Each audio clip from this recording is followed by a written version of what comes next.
వరి పంటను చూసుకున్నట్లయితే తెలుగు రాష్ట్రాల్లో 42 లక్షల హెక్టార్లలో సాగు చేస్తూ 160 లక్షల టన్నుల ఉత్పత్తి గల ఆహార పంట. ఈ ధాన్యాన్ని నూర్పిడి చేసినప్పుడు 20 లక్షల టన్నుల వరి పొట్టు, 10 లక్షల టన్నుల తవుడు మరియు 100 లక్షల టన్నుల బియ్యం వస్తున్నాయి. తవుడులో ప్రోటీన్, కొవ్వులు, ముడిపీచు, మాంసకృత్తులు మరియు విటమిన్ బి, ఇ సమృద్ధిగా ఉంటాయి. కావున దీని నుండి 10 నుండి 23% నాణ్యమైన వంట నూనెను తీయవచ్చు. నూనెను సౌందర్య పోషణకు కూడా వాడతారు. తవుడును ఇతర పదార్థాలతో వైవిధ్యభరితంగా మిళితపరుస్తూ పశువులు, గొర్రెలు, కోళ్ల దాణాగా వినియోగిస్తున్నారు. వరి పొట్టులో సిలికా, లిగ్నిన్ పదార్థాలు ఉంటాయి. దీన్ని మండించడం ద్వారా వచ్చిన వేడితో ధాన్యం ఆరబెట్టుకోవచ్చు. ఇటుకల బట్టీలను కాల్చడానికి ఇంధనంగా వాడవచ్చు. ఊకబిళ్లలు దిమ్మెలుగా చేసి బాయిలర్స్లో శిలాజ ఇంధనాలకు ప్రత్యామ్నాయంగా వాడవచ్చు. విద్యుచ్ఛక్తిని కూడా ఉత్పత్తి చేయవచ్చు. వరిపొట్టు బూడిదను సమస్యాత్మక నేలలు సవరించడానికి, సిమెంట్, ఉక్కు తయారీలో సంకలిత పదార్థంగా వాడుతుంటారు.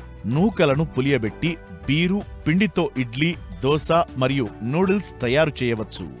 వరిగడ్డి దాదాపు హెక్టారుకు 6 నుండి 7.5 టన్నుల గడ్డి వస్తుంది. పంజాబ్, హర్యానా రాష్ట్రాల్లో వరిగడ్డిని తగులబెట్టడం ద్వారా కాలుష్యం పెరిగిపోతోంది. తగులబెట్టకుండా యూరియాతో మాగబెట్టి పోషక విలువలు పెంచి పశువుల మేతగా వాడుకోవాలి.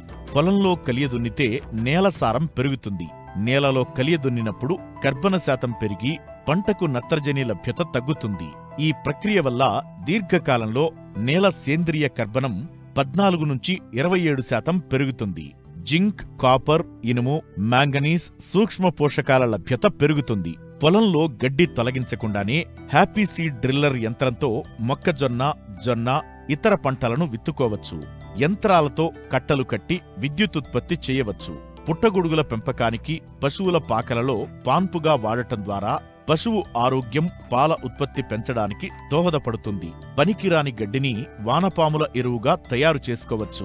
మొక్కజొన్న కోత తరువాత కాండం, ఆకులు, గింజలు ఒలిచిన కంకులు మిగులుతాయి. పిండి పదార్థాలు కలిగిన ఈ చెక్కలను పులియబెట్టి పెట్రోల్కు ప్రత్యామ్నాయ ఇంధనంగా ఇథనాల్ను తయారు చేయవచ్చు. అంతేకాదు గుజ్జు చేసి కాగితం తయారు చేయవచ్చు. మండించి విద్యుత్ ఉత్పత్తి చేయవచ్చు. అవశేషాలను పిండి చేసి సమీకృత దాణాలో వాడుకోవచ్చు. పనికిరాని చొప్పను మల్చింగ్గా, దొడ్డిలో పాన్పుగా లేదా వానపాముల ఎరువుగా వాడుకోవచ్చు. పంట పూత దశలో బెట్టకొచ్చి లేదా ఇతర కారణాల వల్ల ఎండిపోతుంటే అటువంటి చొప్పను సైలేజ్గా మార్చుకొని వాడుకోవచ్చు.